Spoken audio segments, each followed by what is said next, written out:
Been important reporting from the British Broadcasting Corporation over the weekend suggesting that rich world nations are refusing to make it easier for poorer world nations to try and manufacture their own vaccines. In other words, it appears some countries like the US, the UK and the European Union may be refusing to make it easier for us to make our own vaccine doses here against the coronavirus.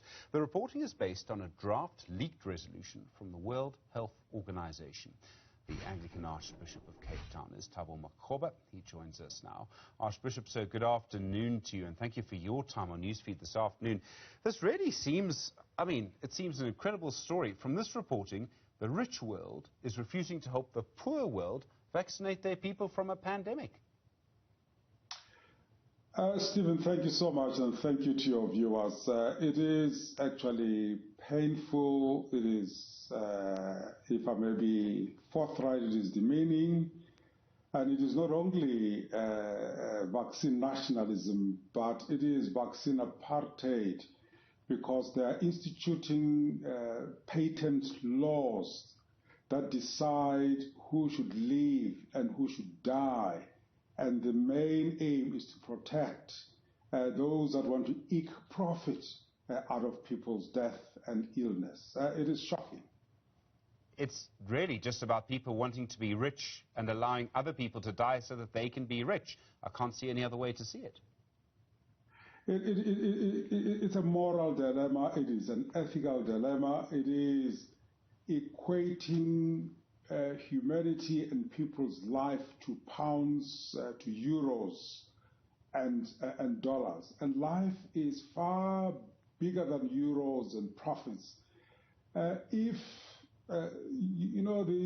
coronavirus does not know borders, it does not know rich or poor nations, it does not know global south or the global north and the west.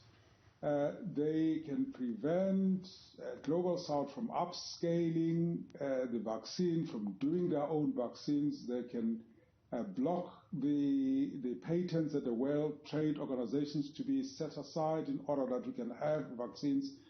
But they cannot block the virus. The virus will penetrate through those borders, and that population immunity that is required will never be required, and so we will all be ill. So it sounds like a fruitless, self-centered, apartheid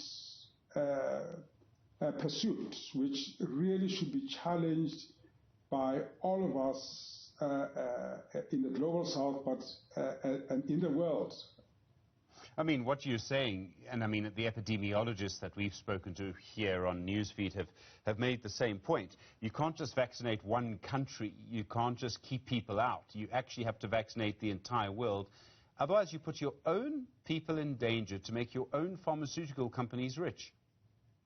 Exactly, and it does not make financial sense. But if the aim is an inhuman pursuit, because the pursuit is to make pharmaceutical companies rich, then you can see the rationale. But the rationale is warped, and the rationale does not care for human life. And as people of faith and as people of no faith who value the sanctity of human life, we need to speak out, and we need to speak up, and we need to challenge some of those nations.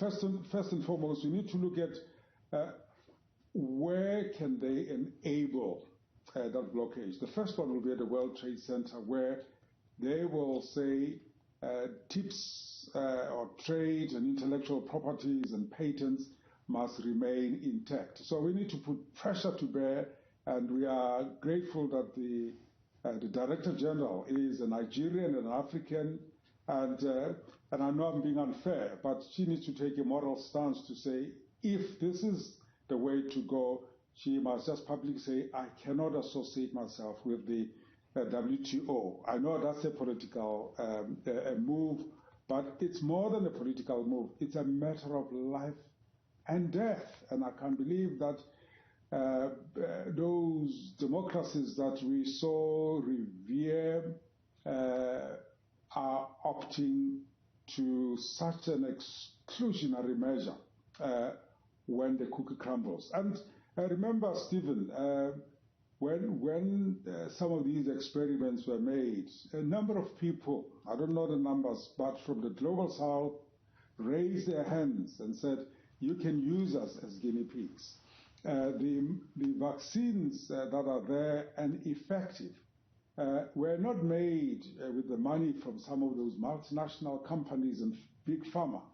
They were made with taxpayers' monies. And maybe if there was such a possibility to make a referendum of those taxpayers' money, for example, in America, that have supported the Moderna process, to say, what would you do if your country has used your taxpayers' money to do the experiment and to trial the vaccine, and they're hoarding the vaccine and wanting other people in the global south to die. And then perhaps people of faith and of goodwill will see that this is really not acceptable. In other words, are you suggesting there's a moral duty on people who live in these countries, the richer countries, to put pressure, I mean moral pressure, but voting pressure on their politicians who are allowing this to happen? It's their politicians who are negotiating like this.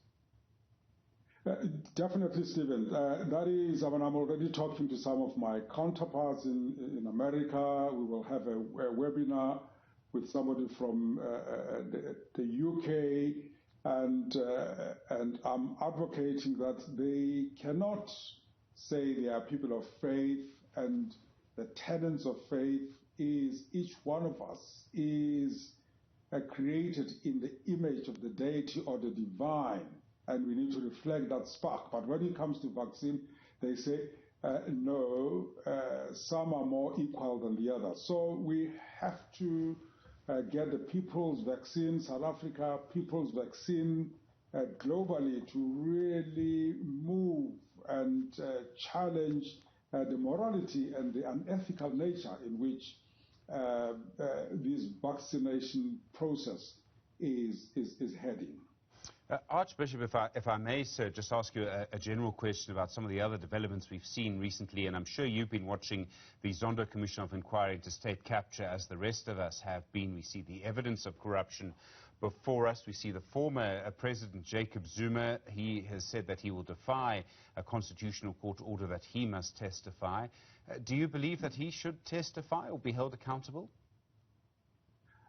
Stephen, if I have put my finger in the cookie jar, I have to be tried, and I have to, if found guilty, I have to serve a sentence. I am not above the laws. So is the former president. I align myself with the Ahmed Kathrada Foundation, and if I was in Johannesburg, I could have literally joined the human chain today. I saw the statement that was issued to launch protecting the Constitution, its inception as part of the South African Council of Churches, and we need to protect the Constitution. Otherwise, we will create mayhem in South Africa, where anybody can do as they please. And maybe if I may stretch it to other areas, Stephen, if somebody says, well, if the former president can just ignore the constitutional and the legal processes, why should I appear in court if I have broken into Stephen or the Archbishop's home?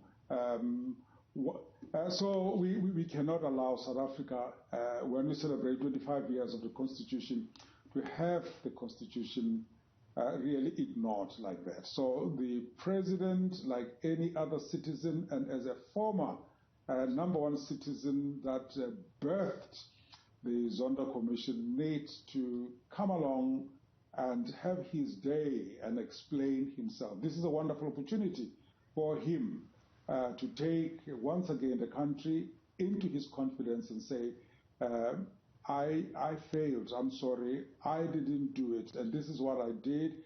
And if he's found guilty, like all of us, he must wear the orange overall. I mean, you talk about orange overalls. I think, you know, people expected something to happen after the beginning of 2018. They expected accountability. They expected the National Prosecuting Authority, the Hawks, to make arrests. We haven't seen that. No one arrested for Steinhoff. No one arrested for state capture, apart from a few isolated cases. Does that frustrate you? It does, Stephen. But what consoles me is we don't want the NPA and all those investigative structures to rush and do what I call botched investigation, and then people are let loose, because that will be more demeaning and demoralizing. So they must be thorough, take their time, and not be sponsored by those that are supposed to be tried. And then put those people before the courts, and those people should be arrested.